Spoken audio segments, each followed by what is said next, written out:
ये अंधेरी ईस्ट के flat number 703 की रहस्यमयी और खौफनाक कहानी का पूरा संकलन है। अंधेरी फ्लैट नंबर 703, एक अनसुलझा रहस्य। अंधेरी ईस्ट का वो फ्लैट बाहर से बिल्कुल आम था। वही घिसी हुई इमारत, वही सीमेंट की सीढ़ियां, वही दीवारों पर लगे पुराने पोस्टर और नीचे पान की दुकान से आती सुपारी की गंध। 2019 की बारिश का मौसम था। शाम के करीब 7 बजे होंगे। लोकल ट्रेन की आवाज, सड़क पर हॉर्न और पास के मंदिर की घंटी, सब कुछ वैसा ही था जैसा मुंबई में हर दिन होता है। फ्लैट नंबर 703 में रहने वाला राकेश मेहता, उम्र करीब 34 साल, एक प्राइवेट फाइनेंस कंपनी में काम करता था। शांत किस्म का आदमी, किसी से ज्यादा बात नहीं, सुबह ऑफिस और रात को घर। पड़ोसियों के लिए वो बस एक नाम था जो कभी कभी लिफ्ट में दिख जाता था। उस दिन नीचे रहने वाली मिसेस डिसूजा ने सबसे पहले नोटिस किया कि कुछ अजीब है। शाम से ही राकेश के फ्लैट से हल्की सी बदबू आने लगी थी। शुरू में किसी ने ध्यान नहीं दिया। मुंबई में बदबू कोई नई बात नहीं, लेकिन रात गहराने के साथ बदबू भारी होती चली गई। सीढ़ियों में हवा ठहरी हुई थी, जैसे किसी ने खिड़कियां बंद कर दी हों। फ्लैट के बाहर का बल्ब टिमटिमा रहा था, बार बार बुझता और जलता। उसी रोशनी में फ्लैट 703 का दरवाजा बंद दिख रहा था, अंदर से पूरी तरह शांत। अगली सुबह जब अखबार वाला घंटी बजाकर चला गया और दूध का पैकेट दरवाजे पर पड़ा रहा, तब चौकीदार को शक हुआ। उसने दरवाजा खटखटाया, कोई आवाज नहीं। मोबाइल पे कॉल किया गया, फोन स्विच ऑफ। दोपहर तक बदबू इतनी तेज हो गई कि सांस लेना मुश्किल होने लगा। पुलिस को बुलाया गया। जब दरवाजा तोड़ा गया तो अंदर की हवा जैसे बाहर फूट पड़ी, सड़ी हुई, भारी और किसी मीठी सी धातु जैसी गंध लिए हुए। राकेश की लाश बेडरूम में पड़ी थी, जमीन पर पीठ के बल, आंखें खुली हुई। चेहरा नीला पड़ चुका था। गले पर निशान थे, जैसे किसी ने बहुत देर तक दबाया हो। कमरे में कोई तोड़फोड़ नहीं थी। अलमारी बंद, पैसे रखे हुए, लैपटॉप मेज पर ठीक से रखा। खिड़कियां अंदर से बंद, दरवाजा अंदर से लॉक। ये एक क्लासिक बंद कमरे का केस था। बाहर से कोई नहीं आया, अंदर से कोई गया नहीं। पुलिस ने पूरे फ्लैट की तलाशी ली, फिंगरप्रिंट्स सिर्फ राकेश के, किसी और की मौजूदगी का कोई सबूत नहीं। फिर भी माहौल अजीब था। बेडरूम में एस बड़ी ई बंद था, लेकिन ठंड महसूस हो रही थी। बाथरूम से लगातार पानी टपकने की आवाज आ रही थी, जबकि नल पूरी तरह बंद था। एक सिपाही ने मजाक में कहा कि शायद पाइप में हवा है, लेकिन उसकी आवाज में भी हंसी नहीं थी। बिल्डिंग में लगे सीसीटीवी कैमरे चेक किए गए। कैमरा नंबर 4, जो लिफ्ट और फ्लैट के कॉरिडोर को कवर करता था, उसमें रात करीब 1:17 बजे एक हलचल दिखी। लिफ्ट तो नहीं खुली, लेकिन कैमरे के फ्रेम के एक कोने में कुछ काला सा सरकता हुआ दिखा। इंसानी आकृति जैसा, लेकिन पूरी तरह साफ नहीं, जैसे परछाई जो दीवार के साथ चल रही हो। अगला फ्रेम ब्लर हो गया, फिर सब सामान्य। पुलिस वालों ने फुटेज दोबारा देखा, जूम किया, स्लो मोशन। वो परछाई किसी आदमी की तरह नहीं चल रही थी। न पैरों की चाल, न शरीर का संतुलन, बस एक घनी सी स्याही जैसा आकार जो पल भर के लिए कैमरे में आया और गायब हो गया। किसी ने कुछ नहीं कहा। कमरे में अचानक बहुत शांति हो गई। सिर्फ कंप्यूटर की हल्की सी भनभनाहट सुनाई दे रही थी। उस रात 2 सिपाहियों को फ्लैट में ड्यूटी पर छोड़ा गया। बिल्डिंग खाली हो चुकी थी। बाहर बारिश शुरू हो गई थी। पानी की बूंदें खिड़की से टकरा रही थीं। फ्लैट के अंदर लाइटें जली हुई थीं, लेकिन कोनों में अंधेरा जमा हुआ था। रात के करीब 2:30 बजे एक सिपाही ने महसूस किया कि किसी के चलने की आवाज आ रही है, बहुत हल्की, जैसे नंगे पैर जमीन पर रगड़ खाते हों। उसने टॉर्च घुमाई, कुछ नहीं दिखा। तभी उसे लगा कि कमरे में वही बदबू फिर लौट आई है, पहले से ज्यादा गहरी, गला घोट देने वाली। दूसरा सिपाही बोला कि उसे किसी के फुसफुसाने की आवाज सुनाई दे रही है। शब्द साफ नहीं थे, बस सांस के बीच से निकलती हुई टूटती आवाजें।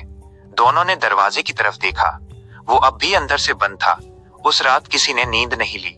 सुबह तक दोनों सिपाही बाहर बेंच पर बैठे रहे, चुपचाप, बिना बात किए। अंधेरी का ये केस तब तक सिर्फ एक मर्डर था, एक अजीब लेकिन सुलझने लायक केस। किसी को नहीं पता था कि ये शुरुआत है, कि बंद कमरे में जो मरा था वो अकेला नहीं था, और जो सीसीटीवी में दिखा वो सिर्फ परछाई नहीं थी। रात का सन्नाटा जैसे फ्लैट के हर कोने में बैठ गया था। पुलिस ने फ्लैट से राकेश की लाश हटाई, लेकिन उसकी जगह छोड़ गई शांति, बदबू और अजीब महसूस होने वाली उपस्थिति अभी भी वहां थी। पड़ोसी अब डरने लगे थे। हर किसी की नजरें 703 की तरफ जाती, लेकिन कोई पास भी नहीं जाता। मिसेस डिसूजा ने पुलिस को बताया कि जब लाश हटाई जा रही थी, उसे खिड़की से महसूस हुआ कि कमरे के अंदर हवा के साथ कोई हल्की हिलती परछाई लगातार घूम रही थी।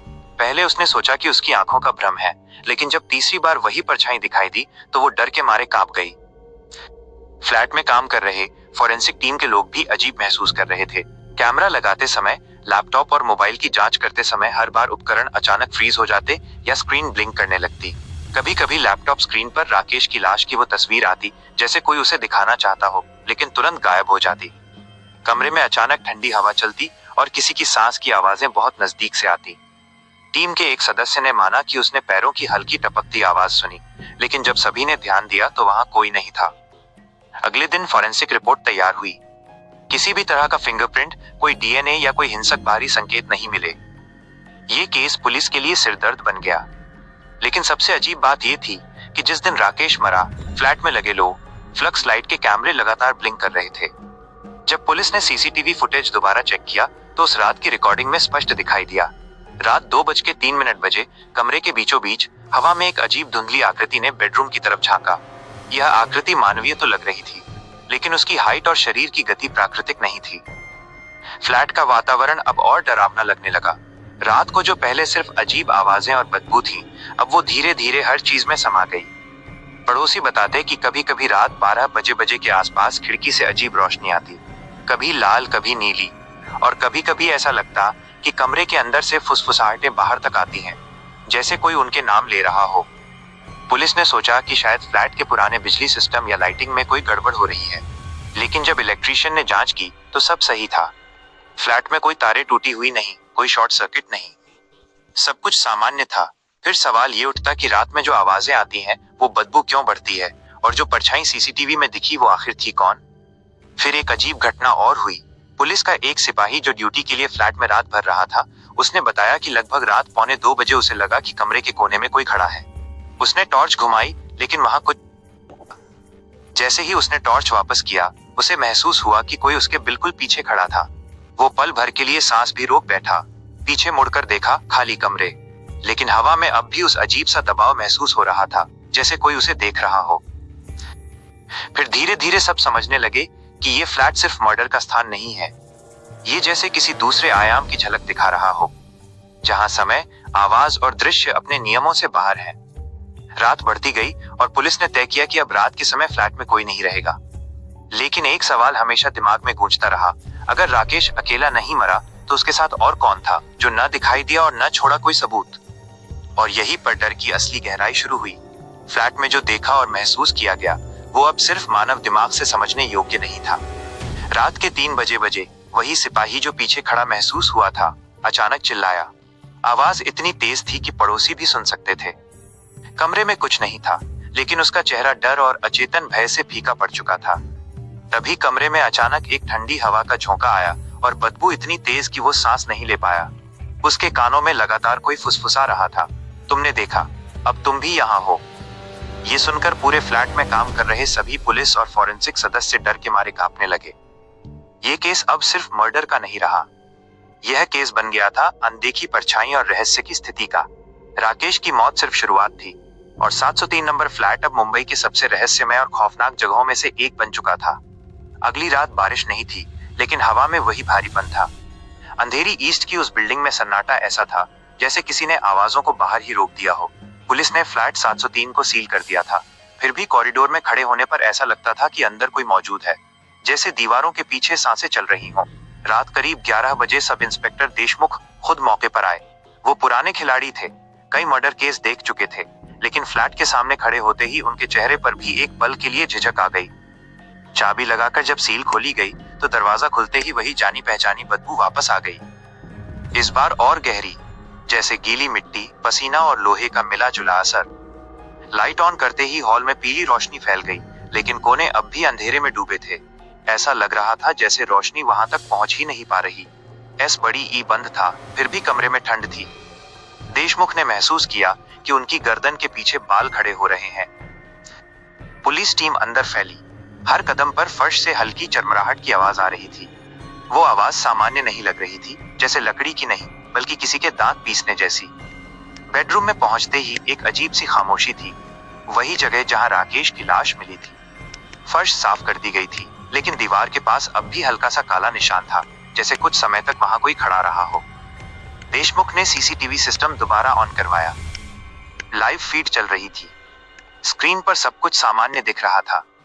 तभी अचानक कैमरा नंबर 4 की फीड में हल्का सा डार्क शेड हिला। कोई साफ आकृति नहीं, बस एक घनापन जो धीरे धीरे फ्रेम के बीच में आया। कमरे में बैठे सभी लोग चुप हो गए। किसी ने सांस तक नहीं ली। वह परछाई अब ज्यादा साफ थी, लंबी, झुकी हुई, जैसे गर्दन गलत दिशा में मुड़ी हो। फिर अचानक स्क्रीन ब्लैक हो गई। उसी पल हॉल की लाइट झपक गई। एक सेकंड के लिए पूरा फ्लैट अंधेरे में डूब गया और उसी अंधेरे में किसी के नंगे पैर चलने की आवाज आई, बिल्कुल पास से। देशमुख ने तुरंत टॉर्च ऑन की। रोशनी दीवार पर पड़ी, लेकिन वहां कोई नहीं था। फिर भी ऐसा लग रहा था जैसे कोई अभी अभी वहां से हटा हो।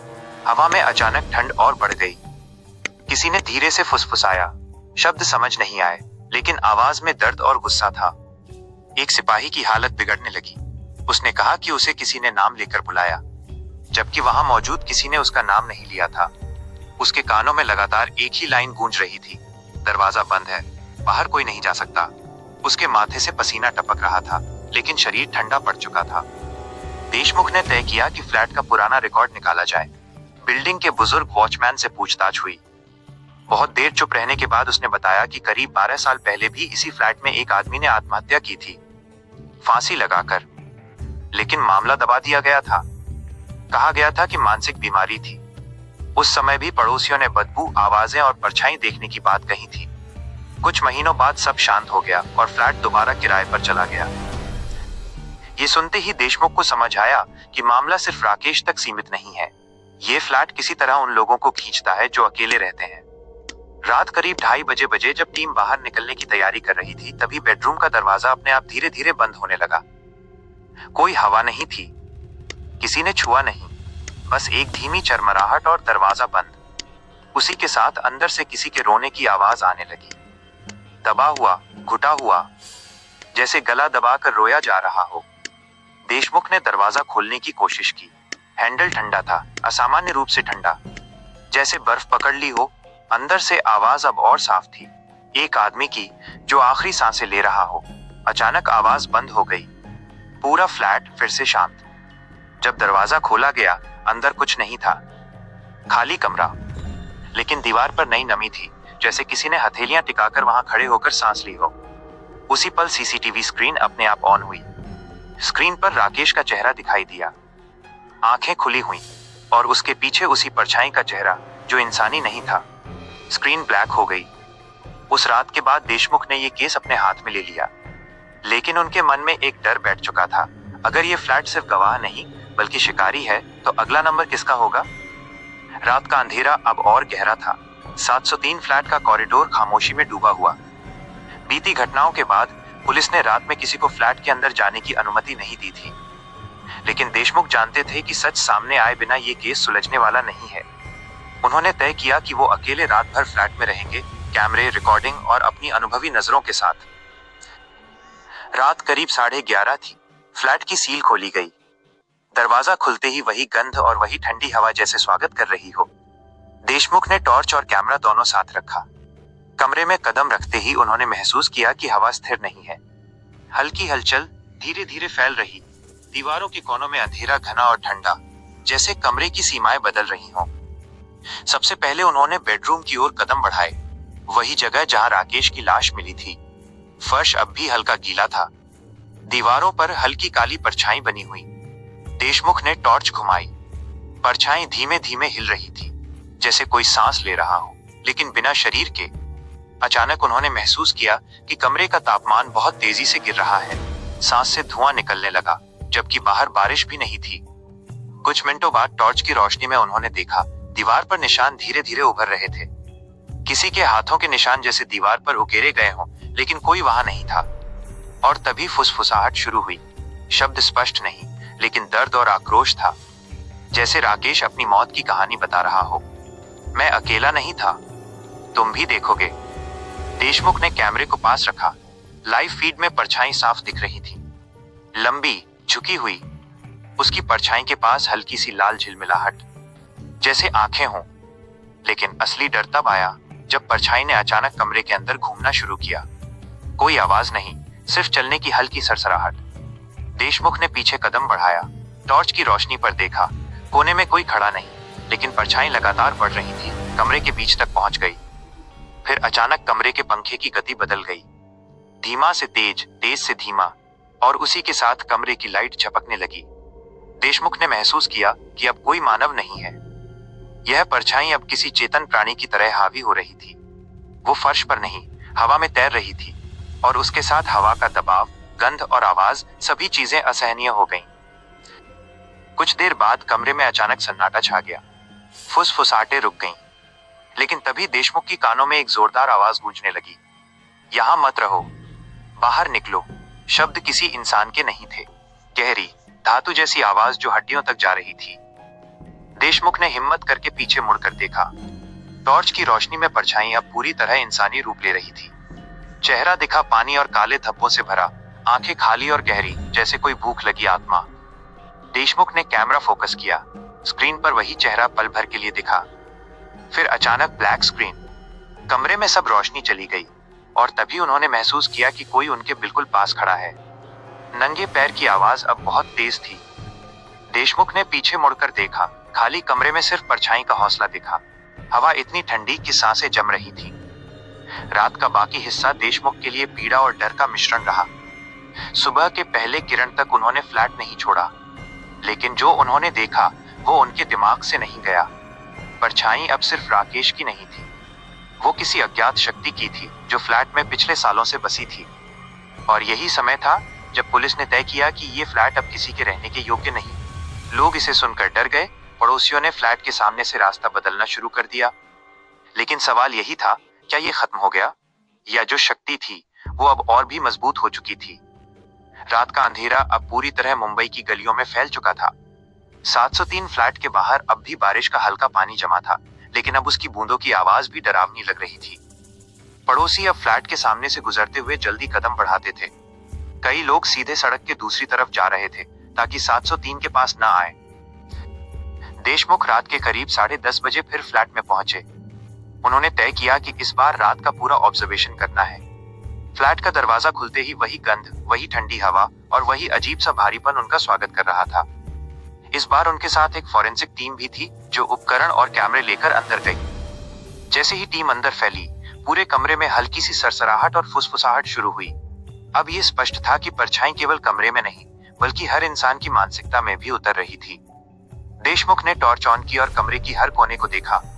बेडरूम, हॉल, रसोई, सब कुछ सामान्य दिख रहा था, लेकिन कमरे की दीवारों में हल्की धब्बेदार परछाई अब तेजी से फैल रही थी।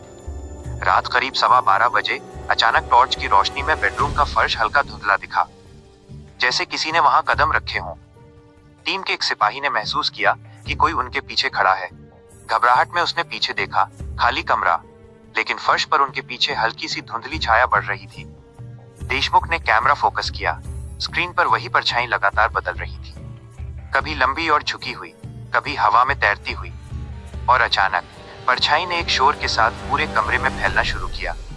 कमरे का तापमान तेजी से गिर गया। टॉर्च की रोशनी झपकने लगी, फुसफुसाहटें तेज हुईं, अब शब्द सुनाई देने लगे, यह तुम्हारा अंत नहीं है, परछाई अब तुम्हारे साथ है। टीम के लोग डर के मारे कांपने लगे। कोई हिल नहीं पा रहा था। अचानक बेडरूम के कोने में एक घना अंधेरा उभरा। उस अंधेरे से आवाजें आईं, कभी धीमी, कभी तेज, जैसे कोई अंदर से चीख रहा हो। देशमुख ने धीरे धीरे कदम बढ़ाए, टॉर्च की रोशनी को उस अंधेरे की ओर किया। तभी कमरे की लाइट अचानक चली गई। पूरी जगह अंधेरी, ठंडी और घुटन भरी। तभी फर्श पर हल्की सी आवाज, जैसे कोई धीरे धीरे पैरों से सरक रहा हो। देशमुख ने महसूस किया कि अब वो परछाई सिर्फ दृश्य नहीं रही, बल्कि उसका दबाव उनके मन तक पहुंच चुका था। एक सिपाही ने अचानक चिल्लाया कि किसी ने उसके नाम से पुकारा। उसने पीछे देखा, खाली कमरा, लेकिन आवाज लगातार बनी रही। रात के करीब 2 बजे देशमुख ने सब कुछ रिकॉर्ड करने के बाद कमरे को छोड़ने का फैसला किया। जैसे ही वो बाहर निकले, कमरे की हवा अचानक स्थिर हो गई, परछाई गायब हो गई, लेकिन सीसीटीवी स्क्रीन पर अंतिम फ्रेम में राकेश की आंखें खुली हुई दिखी। उसके पीछे वही अजीब चेहरा जो इंसानी नहीं था, धीमे से मुस्कुरा रहा था। 703 फ्लैट अब खाली था, लेकिन अब भी आसपास के लोग मानते थे कि रात के समय हल्की लाल और नीली रोशनी, फुसफुसाहटें और हवा की ठंडक सभी वही परछाई की निशानी है। ये फ्लैट अब सिर्फ मर्डर का स्थान नहीं रहा, बल्कि एक रहस्य बन गया जिसे कोई भी समझ नहीं पाया। रात का सन्नाटा अब 703 फ्लैट के चारों ओर घना हो गया था। अब तक की घटनाओं ने आसपास के लोग और पुलिस दोनों को डरा दिया था। फ्लैट में अब कोई नहीं रहता, लेकिन जिस भी इंसान ने बाहर से झांका उसने महसूस किया कि अंदर कुछ हिलता और सांस लेता है। देशमुख ने तय किया कि वो आखिरी बार फ्लैट में रात बिताएंगे और पूरी जांच खत्म करेंगे। वो रात 10 बजे फ्लैट में पहुंचे। दरवाजा खुलते ही वही गंध, गीली मिट्टी, सड़ा पसीना और लोहे जैसी धातु उनके नाक में घुल गई। टॉर्च और कैमरा साथ था। कमरे में कदम रखते ही उन्होंने महसूस किया कि हवा स्थिर नहीं है। हल्की सरसराहट, फुसफुसाहटें और अजीब ठंडक, सब कुछ एक साथ। बेडरूम में पहुंचते ही फर्श पर हल्की नमी और काले निशान दिखाई दिए। देशमुख ने टॉर्च घुमाई। दीवारों पर हल्की परछाई अब और गहरी थी। वो लंबे समय से फैल रही थी। अचानक उन्होंने महसूस किया कि कमरे का तापमान तेजी से गिर रहा है। उनकी सांसें धुंध में बदल रही थी। फुसफुसाहटें अब स्पष्ट शब्दों में बदल गईं। तुमने देखा, अब तुम्हारा समय भी पास है। देशमुख ने पीछे कदम बढ़ाया। टॉर्च की रोशनी में कमरे का कोना हिल रहा था। अचानक कमरे के बीच परछाई पूरी तरह इंसानी आकार लेने लगी। चेहरा धुंधला, आंखें खाली और गहरी, जैसे भूखी आत्मा। देशमुख ने कैमरे को फोकस किया। स्क्रीन पर परछाई अब पूरी तरह जीवंत दिख रही थी। फर्श पर नंगे पैरों की आवाजें तेज हुईं, जैसे कोई तेजी से बढ़ रहा हो। देशमुख ने पीछे देखा। खाली कमरे में फिर भी दबाव, हवा और ठंडक अब असहनीय थी। अचानक परछाई ने एक जोरदार आवाज के साथ कमरे में फैलना शुरू किया। टॉर्च की रोशनी झपकने लगी। फुसफुसाहटें गूंजने लगी, यहाँ से भाग नहीं सकते। देशमुख ने हिम्मत करके कमरे की तरफ कदम बढ़ाया। जैसे ही उन्होंने परछाई को कैमरे में रिकॉर्ड किया, अचानक सब कुछ थम गया। हवा ठहरी, फुसफुसाहटें रुक गईं और कमरे की ठंडक सामान्य हो गई। टॉर्च की रोशनी स्थिर हो गई। परछाई गायब थी। सुबह हुई। देशमुख ने फ्लैट छोड़ दिया। बाहर निकलते ही महसूस हुआ कि वो शक्ति अभी भी वही है। फ्लैट अब खाली था, लेकिन अब भी 703 फ्लैट की दीवारों, फर्श और कोनों में अजीब सन्नाटा और खौफ मौजूद था। वो केस अब सुलझा नहीं था। राकेश की मौत, परछाई और अज्ञात शक्ति सब रहस्य बनकर रह गए। पड़ोसी अब कभी भी 703 के पास नहीं जाते। रात के समय हल्की लाल और नीली रोशनी, फुसफुसाहटें और ठंडी हवा, सब वही परछाई की निशानी है। मुंबई का अंधेरी फ्लैट मर्डर केस अब एक ऐसी कहानी बन गया जिसे लोग सच्चा मानते हैं या केवल सुनते हैं, लेकिन जो भी इसे देखे उसकी रूह पर हमेशा डर बैठ जाता है। कहानी पूरी हुई। क्या आप चाहते हैं